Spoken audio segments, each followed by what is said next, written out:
പെണ്ണ്, ആലുവ പുഴയോരഴകുള്ള പെണ്ണ്, കല്ലും മാലയും മാറിൽ ചാർത്തിയ ചെല്ലക്കോലുസിട്ട പെണ്ണ്, പുഴയോരഴകുള്ള പെണ്ണ്, ആലുവ പുഴയോരഴകുള്ള പെണ്ണ്.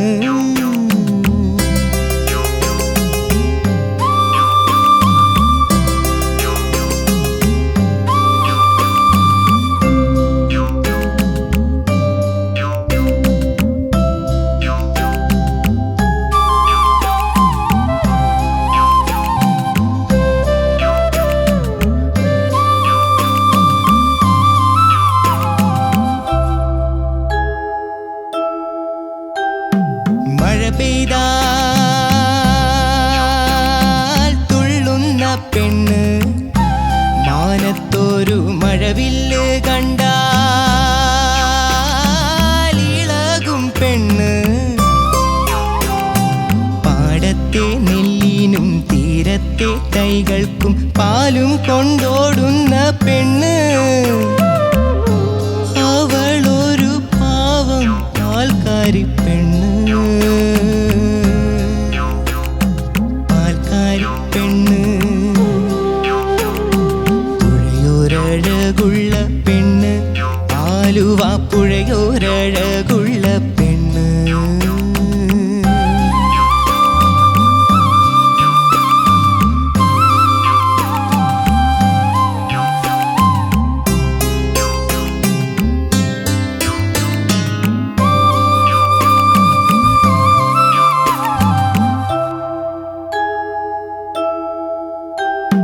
വെയിലത്ത് ചിരിതൂകും പെണ്ണ്, ശിവരാത്രി വ്രതവുമായി നാമം ജപിക്കും പെണ്ണ്, പെണ്ണിനെ കാണുവാൻ ഇന്നലെ വന്നവർ ചൊന്നുപോൽ ഭ്രാന്തത്തി പെണ്ണ്, അവളൊരു പാവം ഭ്രാന്തത്തി പെണ്ണ്, ഭ്രാന്തത്തി പെണ്ണ്. അതു കേട്ട് നെഞ്ച് പിടഞ്ഞ് കാലിലെ കൊലുസെല്ലാം ഊരിയെറിഞ്ഞ്, ആയിരം നൊമ്പരം മാറിലൊതുക്കിക്കൊണ്ടാഴിയിലേക്കവൾ പാഞ്ഞു, അവൾ ഒന്നും ആരോടും മിണ്ടാതെ പാഞ്ഞു, മിണ്ടാതെ പാഞ്ഞു. പുഴയോരഴകുള്ള പെണ്ണ്, ആലുവ പുഴയോരഴകുള്ള പെണ്ണ്, കല്ലും മാലയും മാറിൽ ചാർത്തിയ ചെല്ലക്കോലുസിട്ട പെണ്ണ്, പുഴയോരഴകുള്ള പെണ്ണ്, ആലുവ പുഴയോരഴകുള്ള പെണ്ണ്. ഓ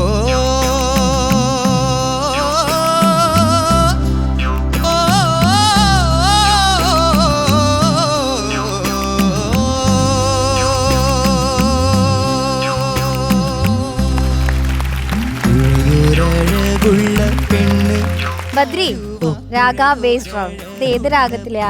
വാസന്തി. വാസന്തി. എന്താണ് ഈ രാഗത്തിനെ പറ്റി നീ പറ. രാഗത്തിനെ പറ്റി നമുക്കിത് കേൾക്കാൻ കൂടുതലും അനുയോജ്യമായത് രാവിലെ സമയത്താണ്. ആ സമയത്താണ് അറിയില്ല. ആണോ ശരത് സർ? ആയിക്കോട്ടെ, ഏത് സമയത്തും കേൾക്കാടെ രാഗം, അങ്ങനൊന്നുമില്ല കേട്ടോ. നമ്മുടെ ഒരു മൂഡ് പോലെ അവന്റെ ഒരു ഇതില് പറയാണ്. ഓക്കെ. പിന്നെ മൈഗ്രെയിൻ ഉള്ളവർക്കൊക്കെ ഈ രാഗം കേട്ടാ കുറച്ച്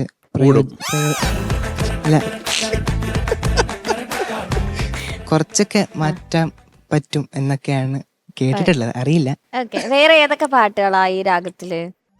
ഒന്ന് പുലരെ പൂങ്കോടിയിൽ നിന്റെ പല്ലവി, അതിന്റെ പിന്നെ നനഞ്ഞു നേരിയ പട്ടൂർമാൽ, പിന്നെ ഏകാകിയാം നിന്റെ രവീന്ദ്ര മാഷിന്റെ ഒരു പാട്ട്, അങ്ങനത്തെ ഒക്കെ കുറച്ച് പാട്ടുകളുണ്ട്.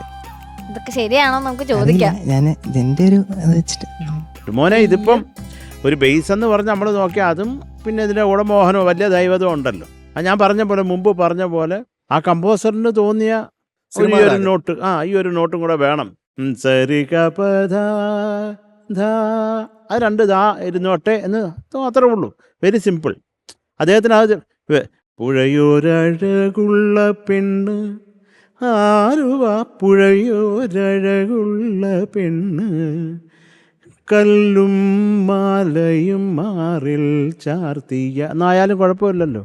അത് രവീന്ദ്ര കല്ലും മാലയും മാറിൽ അതന്നൊരു സുഖം, ഒരു സുഖമില്ല കേൾക്കാൻ. അത്രേ ഉള്ളൂ മക്കളെ. ഒരു ഒറ്റ കാര്യം മാത്രം ഞാൻ പറയും, ശ്രുതി എന്നൊരു ഐറ്റം. എന്ത് പറ്റി നിനക്ക് മോനെ? ശ്രുതി ഉണ്ടല്ലോ മക്കൾക്ക് അവിടെ ഇവിടെ ഷാർപ്പ് എന്ന് പറഞ്ഞാൽ മറ്റേ എന്താണ് മോനെ, അത് വല്ലാണ്ട് ഷാർപ്പായിരുന്നല്ലോ. അതെന്താ പറ്റിയത് കുഞ്ഞിന്? അതാദ്യം പറഞ്ഞ് കേൾക്കട്ടെ. അയ്യോ മക്കളെ, ഒട്ടും അല്ലായിരുന്നല്ലോ. അത് നീ അങ്ങനെ പാടുന്ന ആളെ അല്ല, നീ വളരെ കൃത്യമായിട്ട് പാടുന്ന ഒരു വ്യക്തിയാണ്. അതെന്ത് പറ്റി മോനെ? അതാണ് പ്രധാനമായിട്ട്, വേറെ പാടിയതിൻ്റെ അല്ല, നീ ശ്രുതി ആയിരുന്നു മോനെ പ്രധാനം. ഒരു പല്ലവി വേണമെങ്കിൽ 2 സൈഡ് ഇടുന്നുണ്ടോ? ചിലപ്പോൾ ഈ 2 സൈഡ് ഇടുന്നത് it's not comfortable for many people. ഒരു സൈഡ് ഇട്ടിട്ട് ഒരു സൈഡ് ഇതില് വെച്ച് ജഡ്ജ്മെന്റിൽ പാടാൻ അങ്ങനെ പാടി നോക്കാം. പാടി നോക്കാം. ജസ്റ്റ് 1 സൈഡ് വെച്ചോളൂ. പുഴയോരഴകുള്ള പെണ്ണ് ആലുവ പുഴയോരഴകുള്ള പെണ്ണ് കല്ലും മാലയും മാറിൽ ചാർത്തിയ ചെല്ലക്കോലൂസിട്ട പെണ്ണ് പുഴയോരഴകുള്ള പെണ്ണ് ആലുവ പുഴയോരഴകുള്ള പെണ്ണ്. Very nice. ഒരു ചരണം കൂടി പാട്. വെയിലത്ത് ചിരിതൂകും പെണ്ണ് ശിവരാത്രി വ്രതവുമായി നാമം ജപിക്കും പെണ്ണ് പെണ്ണിനെ കാണുവാൻ ഇന്നലെ വന്നവർ ചൊന്നുപോൽ ഭ്രാന്തത്തി പെണ്ണ് അവളൊരു പാവം ഭ്രാന്തത്തി പെണ്ണ് ഭ്രാന്തത്തി പെണ്ണ്.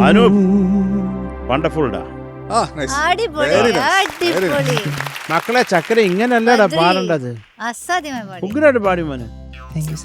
മോനിത് ടെലികാസ്റ്റ് കേൾക്കണം കേട്ടോ. കുത്തി ഇരുന്ന് ആരുടെയെങ്കിലും കാല് പിടിച്ച് കൈക്കൂലി കൊടുത്തിട്ടാണെങ്കിലും കുഴപ്പമില്ല, ഇത് കേൾക്കണം കേട്ടോ. കാര്യം ഇത് കേൾക്കുമ്പോഴേ നിനക്ക് മനസ്സിലാവത്തുള്ളൂ നമ്മൾ എന്തുമാത്രം പുറത്തായിരുന്നു പാടിയെന്നുള്ളത് കേട്ടോ മോനെ. ശ്രദ്ധിക്കുക. അത് എടാ നിനക്ക് കംഫർട്ടബിൾ ആയിട്ടുള്ള ഇപ്പോൾ അനു പറഞ്ഞ പോലെ ഒരു സൈഡ് തുറന്നിട്ടിട്ട് ഈ സ്റ്റേജ് മോണിറ്റർ കേട്ട് അതാണ് കംഫർട്ടബിൾ എങ്കിൽ അത് മതി. അത് പറയണത്. കാരണം നല്ല പാട്ടുകാരനാണ് നീ, അതിലൊരു ഡൗട്ടും ഇല്ല. അപ്പോൾ ഈ പാടിയാലേ ഞങ്ങൾക്ക് മാർക്ക് തരാൻ പറ്റും. അവിടെയാണ് കുഞ്ഞാ നമ്മൾ വിഷമിക്കുന്നത് കേട്ടോ. ശരി ആയിക്കോണം മോനെ. ടെലികാസ്റ്റ് കണ്ടിരിക്കണം കേട്ടോ. ഓൾ ദി ബെസ്റ്റ് മോനെ. ബദ്രി, അയ്യോ എത്ര അതിമനോഹരമായിട്ട് പാടി. ഇപ്പൊ എന്ത് ഫീൽ ഉണ്ടായിരുന്നു എന്ന് വെച്ചാൽ ഇറ്റ്സ് ഐ തിങ്ക് രവീന്ദ്ര മാഷിന്റെ എനിക്ക് ഏറ്റവും ഇഷ്ടമുള്ള ഒരു പാട്ടാണ് അത്. മാഷിന്റെ എത്രയോ ഒരു ജിംനാസ്റ്റിക്സ് പാട്ട് കുറേ ഉണ്ട്, പക്ഷെ എന്നാലും ചില ഈ ഫീൽ സോങ്സിൽ this is on top of the charts പോലെ എനിക്ക് ഈ പാട്ട് ഇഷ്ടമാണ്. ഇതിന്റെ ഒരു പക്വത വേണം ഇത് പാടണമെങ്കിൽ, ബിക്കോസ് ആ ടെമ്പോ സ്ലോ അല്ലേ. അപ്പോൾ പിടിച്ച് നിർത്തി പാടണമെങ്കിൽ അതിനൊരു വലിയ സ്കില്ല് വേണം. അത് ബദ്രീപ്പ് പാടി കേൾപ്പിച്ചപ്പോൾ അസാധ്യമായിരുന്നു കേട്ടോ. ബിക്കോസ് ആദ്യം പാടിയപ്പോൾ ഞാൻ ഇത് നന്നായി എന്ന് പറയുന്ന അതിൻ്റെ അർത്ഥത്തിൽ പിന്നെ ഇവിടെ പോയി അവിടെ പോയി ഞാനിങ്ങനെ ലൈൻ ഇട്ട് ഞാൻ വേണ്ട വിചാരിച്ചു, നമ്മളൊന്നും പറയണ്ടാന്ന്. ബിക്കോസ് അങ്ങനെ ഇൻകൺസിസ്റ്റൻ്റ് ആയിരുന്നു. പക്ഷെ ഇപ്പോൾ പാടിയപ്പോൾ എത്ര മനോഹരമായിട്ട് പാടി. എനിക്ക് വേണ്ടി ഇപ്പോൾ ശർത്തേട്ട് നിന്ന് ചീത്ത പറയണ്ട പ്ലീസ്, ഒരു ചരണം കൂടി പാടിക്കോടാ, എനിക്കൊന്ന് ശാന്തി ആവട്ടെ എൻ്റെ മനസ്സ്. ഇതായിട്ടില്ല, നീ ഒന്നും കൂടെ പാടിക്കൊടുക്കും. അതെ, അനുരാധ മാമിന്റെ മനസ്സ് ഒന്ന് ശാന്തപ്പെടാൻ മോന്റെ ഒരു ചരണം. വെയിലത്ത് ചിരി തൂകും, എന്റെ വെയിലത്ത് ഒന്ന് ചിരി തൂകട്ടെ, പാടിക്കോ. വെയിലത്ത് ചിരി തൂകും പെണ്ണ് ശിവരാത്രി വ്രതവുമായി നാമം ജപിക്കും പെണ്ണ്. മോനെ ജപിക്കും കേട്ടോ, ജപ്പ. നാമം ജപിക്കും പെണ്ണ്. പെണ്ണിനെ കാണുവാൻ ഇന്നലെ വന്നവർ ചൊന്നുപോൽ ഭ്രാന്തത്തി പെണ്ണ്. അവളൊരു പാവം ഭ്രാന്തത്തി പെണ്ണ്. ഭ്രാന്തത്തി പെണ്ണ്. പുഴയോരഴകുള്ള പെണ്ണ്. ആലുവ പുഴയോരഴകുള്ള പെണ്ണ്. കല്ലും മാലയും മാറിൽ ചാർത്തിയ ചെല്ലക്കൊലുസിട്ട പെണ്ണ്. പുഴയോരഴകുള്ള പെണ്ണ്. ആലുവ പുഴയോരഴകുള്ള പെണ്ണ്. അയ്യോടാ ചക്കരേ, അസാധ്യമായിട്ട് പാടി കേട്ടോ. പക്ഷെ അത് ടേക്കിൽ കിട്ടിയില്ലല്ലോ, പോട്ടെ. പക്ഷെ this is a very important lesson അല്ലേ നമുക്ക്. അതെ, ഇനി all the best. God bless you. Thank you അനുചേച്ചി. ഷാനിക. ബദ്രി, സർ, ഇപ്പൊ പാടിയത് അടിപൊളിയായിരുന്നടാ. അതെ, ഓ അടിക്കണം. അടിപൊളിയായിരുന്നു. ഓട്ടി. പക്ഷെ നമുക്ക് അൺഫോർച്ചുനേറ്റ്ലി നേരത്തെ പാടിയതിനാണ് നമുക്കിപ്പോൾ മാർക്ക് തരാൻ പറ്റത്തുള്ളൂ. അത് അങ്ങനെ ആയിപ്പോയി. മാം പറഞ്ഞ പോലെ, ശരത്തേട്ടൻ പറഞ്ഞാൽ what ever works for you, അതാണ് നമ്മളിവിടെ ഏറ്റവും കൂടുതൽ ശ്രദ്ധിക്കേണ്ട ഒരു കാര്യം. ചിലപ്പം നമ്മൾ കഴിഞ്ഞൊരു എപ്പിസോഡിൽ നമ്മൾ ഇന്നിയേഴ്സിൻ്റെ ഇമ്പോർട്ടൻസിനെ പറ്റിയിട്ട് പറഞ്ഞു. അത് ഈ പറഞ്ഞ പോലെ ഒന്ന് വെച്ചാൽ മതിയായിരിക്കും. ഒന്ന് മോണിറ്റേഴ്സിന് കിട്ടുന്ന ഒരു പിന്നെ ഔട്ട് മതിയായിരിക്കും നമുക്ക്. അപ്പോൾ വാട്ട് എവർ വർക്ക്സ് അതെന്താണെന്നുള്ളത് ആദ്യം കണ്ടുപിടിച്ചിട്ട് അതുപോലെ അങ്ങ് പാടിയാൽ മതി. കാരണം ഇത് കോമ്പറ്റീഷനാണല്ലോ. നമുക്ക് ഇവിടെ എന്തായാലും പാടിയതിൽ നമ്മൾ എന്തായാലും മാർക്ക് ഇട്ടേ പറ്റൂ. അപ്പം ആ കാര്യം ഒന്ന് മനസ്സിലാക്കുക. ഈ പറഞ്ഞ പോലെ എല്ലാവരും പറഞ്ഞു അത് ശ്രുതിയിലായിരുന്നില്ല ബദ്രി. അത് തുടക്കം തൊട്ട് ആ ഫസ്റ്റ് പുഴയോരം തൊട്ട് അത് ഔട്ടായിരുന്നു. അത് പിന്നെ കുറച്ച് അങ്ങോട്ടേക്ക് ഇറങ്ങി വന്നപ്പോഴേക്കും അത് ആ ഔട്ടിൻ്റെ റേറ്റ് കൂടിക്കൂടി വന്നു. പക്ഷേ എന്തായിരുന്നു പ്രശ്നം എന്നുള്ളത് ഇപ്പം ബദ്രിക്കും മനസ്സിലായി, നമുക്കും മനസ്സിലായി. കാരണം ബദ്രി ഇങ്ങനെ പാടുന്ന ഒരാളല്ല എന്നുള്ളത് നമുക്കറിയാം. ഇനി ഇത് ഫിക്സ് ചെയ്യുക എന്നുള്ളത് മാത്രമേ ഉള്ളൂ നമുക്കിനി ചെയ്യാനുള്ളത്.